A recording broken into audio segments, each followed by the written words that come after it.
Ces causes, mesdames et messieurs les sénateurs, je pense qu'elles ne sont pas propres à la France. La forme que la colère a prise est propre à la France, le plus révolutionnaire des pays conservateurs, comme le disait le président Malhuret en décembre à cette tribune. Mais les causes de cette colère ne sont pas propres à la France. On les retrouve à l'œuvre au Royaume-Uni, on les retrouve à l'œuvre en Italie, où les mêmes causes ont produit des effets comparables. Peut-être même les retrouve-t-on aux États-Unis. 2 ans après, parce que les causes que j'évoquais n'ont pas disparu et parce que nous avons engagé un certain nombre de réformes, parfois en suscitant des malentendus ou des oppositions, des Français ont exprimé leur colère. Cette colère, c'est celle de citoyens qui, par pudeur, souvent parce qu'ils estimaient que certains vivaient des situations encore pires ou plus difficiles que la leur, avaient pris l'habitude de taire, d'encaisser ce ressentiment. Des citoyens qui ne demandent pas la charité, mais la justice, celle qui consiste à vivre et à élever leurs enfants grâce à leur travail. Cette indignation, nous l'avons entendue. Nous avons commencé à y répondre en annulant la hausse de la taxe carbone, en corrigeant la hausse de la CSG pour les retraités modestes. Nous avons pris des mesures d'urgence en faveur du pouvoir d'achat pour que le travail paie davantage. Mais nous avons été au-delà. Le président de la République nous a demandé de prendre le risque d'organiser ce débat, d'expliquer ce que nous faisions, de rendre des comptes sur le terrain et d'offrir aux Français cette possibilité inédite de s'exprimer dans ces conditions. Le grand débat a permis de mettre en lumière un certain nombre de vérités. Avant de les évoquer, permettez-moi de m'arrêter quelques secondes sur l'exercice de restitution qui s'est tenu lundi matin. Dans le rapport qu'ils ont publié hier, les garants ont indiqué que cette restitution avait été, je les cite, fidèle et loyale.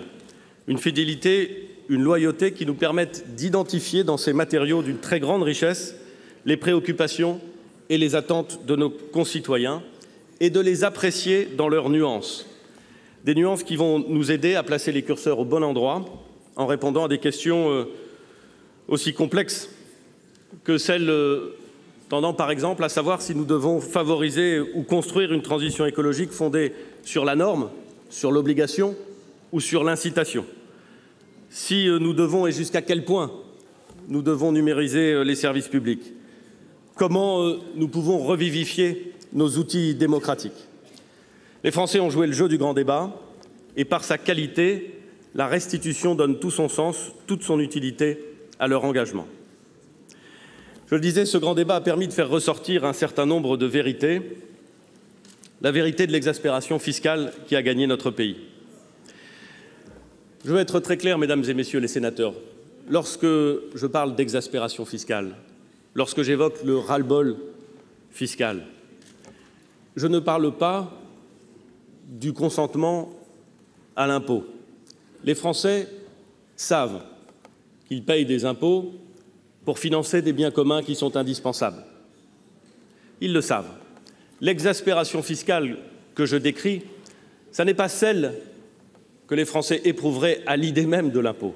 C'est celle qu'ils éprouvent et qu'ils formulent de façon très claire à l'augmentation de leurs impôts, à l'augmentation des prélèvements obligatoires qui les frappent. Il arrive qu'ils soient moins exaspérés par l'augmentation des impôts pour d'autres, c'est vrai. Mais néanmoins, ils formulent de façon très claire l'idée que le niveau des prélèvements obligatoires qui les frappent est, à bien des égards, trop élevé. Et, mesdames et messieurs les sénateurs, il faut bien reconnaître que dans les 10 dernières années, si on additionne tous les prélèvements, les pouvoirs publics ont choisi de faire supporter aux foyers et aux entreprises de France plus de 217 milliards d'euros supplémentaires de 2007 à 2017. Nous savons et nous avions conscience de cet état de fait. C'est la raison pour laquelle nous avons voulu baisser les cotisations salariales. C'est la raison pour laquelle nous avons engagé la suppression de la taxe d'habitation. Et sans doute l'avons-nous fait trop lentement et pas assez clairement. Nous avons corrigé ce qui devait l'être. Je crois que le grand débat nous invite maintenant à aller plus loin dans la baisse des impôts. Aller plus loin, mais pas à n'importe quel prix. Les Français ont été très clairs sur la nécessité de ne pas augmenter les impôts et très clairvoyants sur les conditions qui s'attachaient à cette priorité. La baisse des impôts, pour eux, ne doit pas s'effectuer au prix du creusement d'une dette qui est en réalité un impôt pour les générations futures. Nous devons donc baisser la dépense publique, comme nous le faisons depuis 2 ans, car oui, nous le faisons depuis 2 ans, même si c'est difficile. Nous avons réduit le déficit public qui est passé de 3,5% en 2016 à 2,5% en 2018, 2,3% en 2019 si on exclut le coût du CICE qui ne sera applicable qu'une seule année. Le basculement du CICE ne sera applicable qu'une seule année. Nous avons en 2018 réduit les dépenses publiques en volume de 0,3%, ce qui signifie que pour la première fois depuis 1970, les dépenses ont progressé moins vite que l'inflation. Nous avons mis en œuvre cette politique de baisse de la dépense en faisant des choix de politique publique et en les assumant. La deuxième vérité, c'est celle de l'engagement des Français en faveur de l'environnement. Les Français veulent changer, mais ils ne veulent pas être pris au piège. Ils ne veulent pas, pour reprendre l'expression du président de la République et une expression qui fait florès, opposer la fin de mois et la fin du siècle. On peut sans doute relever, dans la façon de mettre en œuvre cette transition, des erreurs de méthode, mais certainement pas de la part du gouvernement un manque d'ambition.